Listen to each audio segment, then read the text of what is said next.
Welcome to Shimba channel. As a Japanese native, I'm here to share the reality of Japanese culture and its systems. Have you ever looked at your pay stub and felt a bit shocked by how much lower your take-home pay is compared to your gross salary?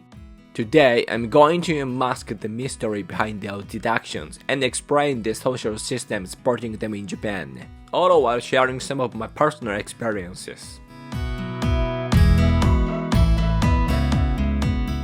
Before we dive into the details, let's look at the big picture.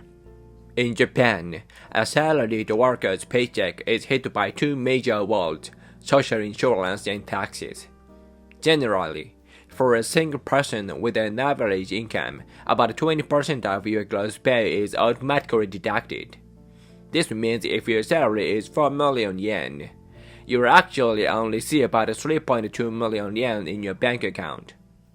These deductions consist of 5 main items: health insurance, employee's pension, employment insurance, income tax, and residence tax.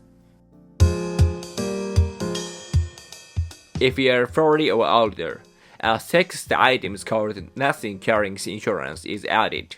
Personally, I feel like it's quite a chunk of money, but what about in your country? I'd love to hear what percentage usually gets taken out of your paycheck. Please share it in the comments. Now, let's break down the biggest slice of this pie, which might actually be a bigger deal than you think.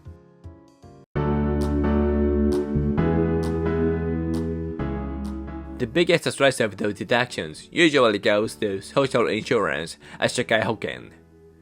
This includes health insurance, pension, and employment insurance, totaling roughly 15% of your pay. For example, if you earn 300,000 yen a month, about 50,000 yen goes straight to these programs.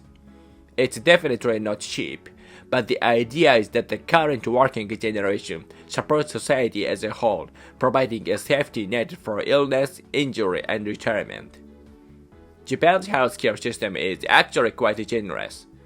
By paying these monthly premiums, you can walk into almost any hospital in the country and only pay 30% of the cost out of pocket. Employment insurance is also quite solid. It covers things like 1 year parental leave and unemployment benefit. I've actually made other videos detailing these specific insurance systems. So definitely check those out if you want to learn more. In Japan, online, you'll often see people complaining about how high these premiums are, or the gap between those who use the system a lot and those who don't. Personally, while the burden is heavy, I'm not that negative about it. As I get older, I realize more and more how many people are saved by this system. I have friends who have been supported by social insurance during pregnancy, childbirth, or when facing expensive medical treatment, unemployment, or even extreme financial hardship. But even after insurance, there's another world waiting for you, and this one has a very tricky timing issue.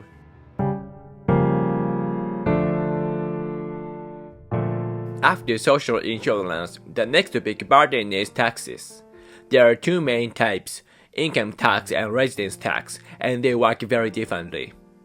First, income tax is paid to the national government based on your earning for that specific month. In Japan, we have a system called withholding tax, gensen choshu.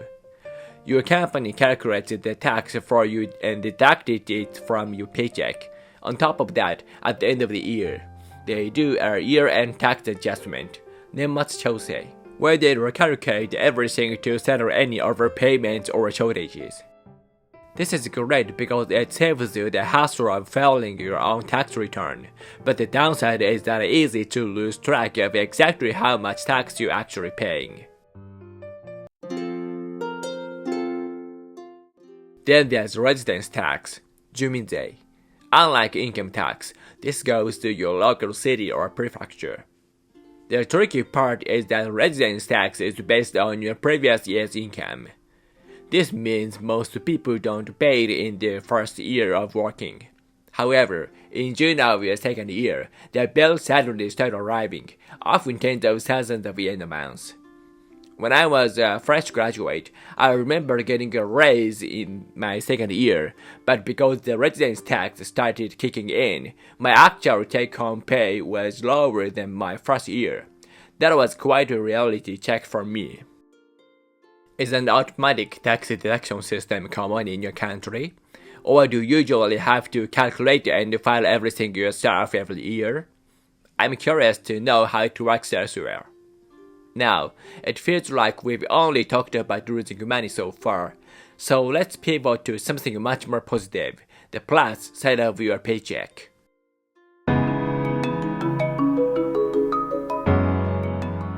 Let's step away from the deductions for a moment and look at something a bit more fun, the plus side of the paycheck, known as T's or allowances. One very common example is the commuting allowance. Most Japanese companies cover your travel costs from home to the office, and up to a certain limit, this is actually tax-free.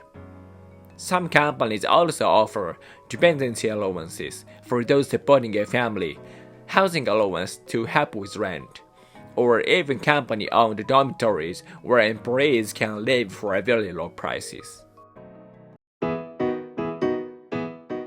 Back when I was job hunting as a student, these allowances were a huge factor in choosing a company. Rent subsidies and dorms are lifesavers when your starting salary is low. Some companies offer average subsidies of 20,000 yen, or some generous ones go up to 50,000 yen or more. Think about it, that's like getting an extra $350 every month just for your rent. These perks are more common in older, traditional Japanese companies. Newer companies or startups often don't have them at all. I think this reflects the family-style management of old Japan, where the company felt responsible for covering the employees' basic cost of living.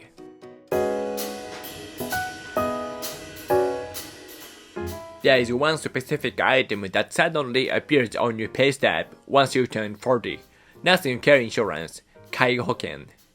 As you might know, Japan is facing a rapidly aging population. This system was designed so that the care for elderly people who can no longer live independently isn't just a burden on their families, but is supported by everyone aged 40 and older. While the current deduction isn't the largest on the list, it will likely increase as the population continues to age. In my social circle, I don't know many people receiving these services yet. It's mostly my parents' generation. But like health insurance, it allows seniors to receive care services by only paying 10 to 30% of the cost. The declining birth rate and aging population are major hurdles for Japan right now.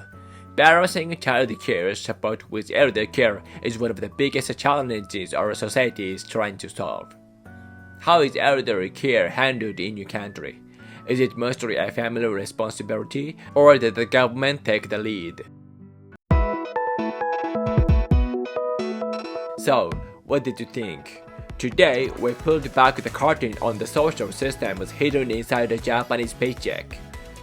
Looking at those deductions every month isn't exactly fun, but understanding how that money circulates through society to create a safety net for everyone, including ourselves, helps me see it in a slightly different light.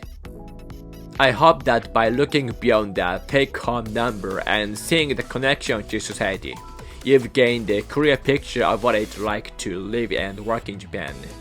I'll continue to share my real-life experiences with Japanese systems and daily life, so if there's a topic you're curious about, feel free to leave a request. Thank you so much for watching today's video.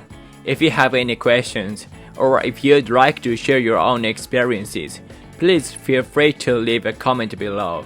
I always enjoy reading your messages and hearing your perspective.